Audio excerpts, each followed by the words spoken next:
বিসমিল্লাহির রহমানির রহিম। আসসালামু আলাইকুম বন্ধুরা, আমি লুৎফুন্নেসা, দেখছেন আমার চ্যানেল ইসলামিক ওমেন লুৎফুন্নেসা। আজকে অনেক দিন পর আবার একটা ব্লগ নিয়ে চলে আসছি। হ্যাঁ বন্ধুরা, আমার ব্লগগুলো দিতে একটু দেরি হয়ে যাচ্ছে, জানি না কেন। আর একটু অসুবিধাও হচ্ছে, আমার শরীরটা খুব একটা ভালো নেই, যার জন্য আমি আর ব্লগ করতে গিয়ে কাজ করতে কিন্তু অনেকটাই দেরি হয়ে যায়, যার জন্য আমি ডেলি ব্লগ দিতে পারছি না। তো এটা হচ্ছে রাতের বেলায়, রাতে আর কি আমাদের ঘরের অবস্থাটা এরকম থাকে, 12টার পর এরকম আর কি কিছু খেতে ইচ্ছে হয়, তো আমাদের এগুলো কেনা থাকে। যেরকম পপকর্ন তৈরি করা হয়েছে, এটা কিন্তু পপকর্নের যে দানাটা থাকে ওটা কিন্তু আমাদের কিনে আনা ছিল, আর এটা ওর আব্বু এক্ষুনি আর কি তৈরি করেছে। তো রাতের খাওয়া দাওয়ার পর যতটা ছিল আমরা রেখে দিয়েছি। তো এটা হচ্ছে পরদিন বিকালে এটা আর কি আমার বোনেরা এসেছিলো সবাই, ওরা আর কি বলছিল যে ফিস্টির মতো করা হবে।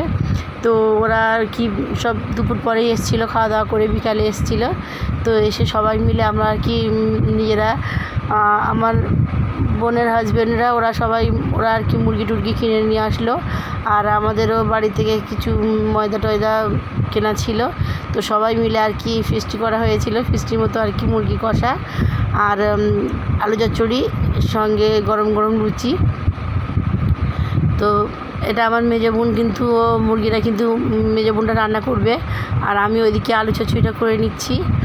আর দেখতেই পাচ্ছেন যে ময়দাটা ভিজানো হয়ে গেছে, তেলটা গরম করতে দিয়েছি লুচি ভাজার জন্য।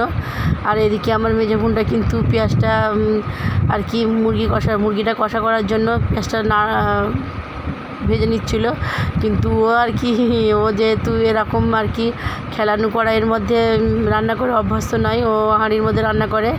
তো এখানে এরকম করে আর কি ওর রান্না করতে অসুবিধা হচ্ছিল, তো আর কি রান্না করতে করতে হাঁড়ির মধ্যে আবার পাল্টে নিয়েছিল। তো এখনও পেঁয়াজটা একটু হালকা করে ভেজে নিয়ে, আর এখানে হলুদ লবণ মাখানো মুরগির মাংসটা দিয়ে একটু নাড়াচাড়া করে নেবে। আর ওই দিক থেকে আমি কিন্তু আলু চচ্চড়ি আলুটা করে নিচ্ছি। আমি পেঁয়াজ আর কাঁচা লঙ্কা পাঁচফোড়ন দিয়ে, প্রথমে তেলের মধ্যে পাঁচফোড়ন দিয়েছি, তারপর পেঁয়াজ আর কাঁচা লঙ্কা দিয়ে একটু নাড়াচাড়া করে নিচ্ছি। পেঁয়াজটা একদম ভাজা ভাজা হয়ে আসলে তারপরে আমি মশলা দিয়ে কষে নেব, আর টমেটোও দেবো। পেঁয়াজটা একটু ভাজা ভাজা হয়ে আসলে তারপর টমেটো দেবো, তার উপর কিন্তু আমি মশলা দিয়ে কষে নেব। আর প্লিজ বন্ধুরা, আমার চ্যানেলটা যারা দেখছেন প্লিজ একটা সাবস্ক্রাইব করে দেবেন, সাথে পাশে বেল আইকনটা বাজিয়ে দেবেন। আর আমার ব্লগগুলো খারাপ লাগে কি ভালো লাগে আমাকে কমেন্টের মধ্যে জানাবেন। আর দেখতেই পাচ্ছেন ও আর কি মাংসটা নাড়াচাড়া করতে পারছে না, যেহেতু ও একদমই এরকম খেলানো করার মধ্যে রান্না করে অভ্যস্ত নয়। তো এটা আর কি পাল্টে নিয়েছে, সব মশলা দিয়েছে। আমার ওখানে ফোনটা আর কি বন্ধ হয়ে গিয়েছিল, আমার ভিডিওটা হয়নি করা। আর ওই দিক থেকে আমিও আলু চচ্চড়িটা করে নিচ্ছি। আর দেখেন এখানে কিন্তু প্রায় অনেকটা পরিমাণই 200 মতন দই নিয়েছিল, দইটা আর কি মুরগি মাংসে দেওয়ার জন্য। আর ওই দিক থেকে আমিও একটু 100 গ্রামে একটু কম দই রেখেছি, আলু চচ্চড়ির মধ্যে দেব। আলু চচ্চড়ির মধ্যে কিন্তু দই দিলে কিন্তু রান্নাটা খুব সুন্দর হয়, একটা শাহি মতন মনে হয়। আর এদিক থেকে লুচিটা করে নিচ্ছি। লুচি তো সবাই জানেন, আমি বেলে লুচি বানাই না, তৈরি করি না, আমি আর কি হাত দিয়ে আর কি প্রেস করে একটু চেপে লুচিটা বড় করে নিই, তারপরে তেলের মধ্যে ভেজে নিই। আমার মনে হয় এটাই সুবিধা হয়। আর এখানে দেখতে পাচ্ছেন আমরা অনেকজনই আছি, আমার 3 বোনে আছি এখানে। আমার ছোটো বোনটাও এসেছে, ও লুচিটা তৈরি করছে। আর আমার সেই বোনও এক্ষুনি ছিল এখানে, ওর ময়দাটা বাড়াতে সাহায্য করেছিল। তো ও এখন ওইদিকটা এসে, যেহেতু রান্নাঘরটা ছোট, সবাই তো আর একসঙ্গে দাঁড়ানো যায় না, তো একজনা করে একবার করে যাবে, একজনা করে আসবে। তো ছোটো বোনটা এখন নাড়াচাড়া করছে, আবার সেজোটাও আসবে। তো এখানে মুরগির মাংসটা হয়ে গেছে, আর আলু চচ্চড়িটাও হয়ে গেছে। তো আমার আব্বু আছে এখানে। আর এই তো প্রথমে ওইগুলো তৈরি হতে একটু দেরি হচ্ছিল। তো এখানে আমার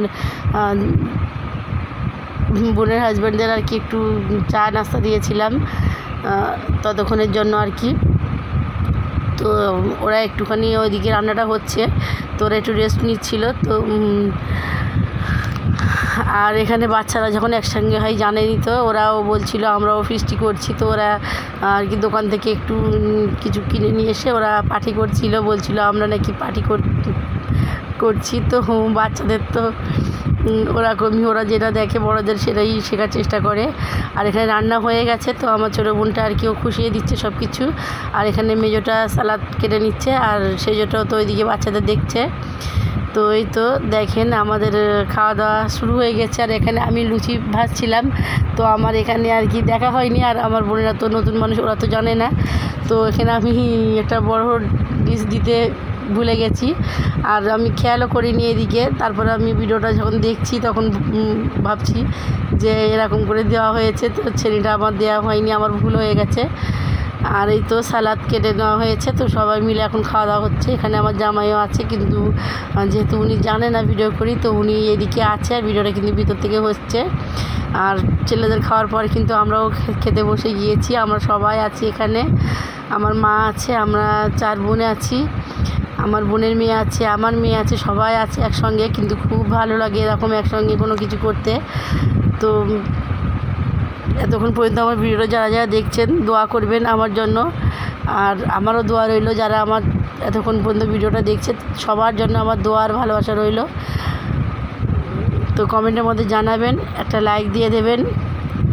আর খাওয়া দাওয়ার পর এই তো এখন আমরা বাইরে একটু গল্প করে নিচ্ছি। তো ওরা সবাই আর কি চলে গিয়েছিল, রাত্রিরে খাওয়া দাওয়া কেউ করেনি। তো এখানেই আমি ভিডিওটা শেষ করছি। আসসালামু আলাইকুম ওয়া রাহমাতুল্লাহি ওয়া বারাকাতুহু।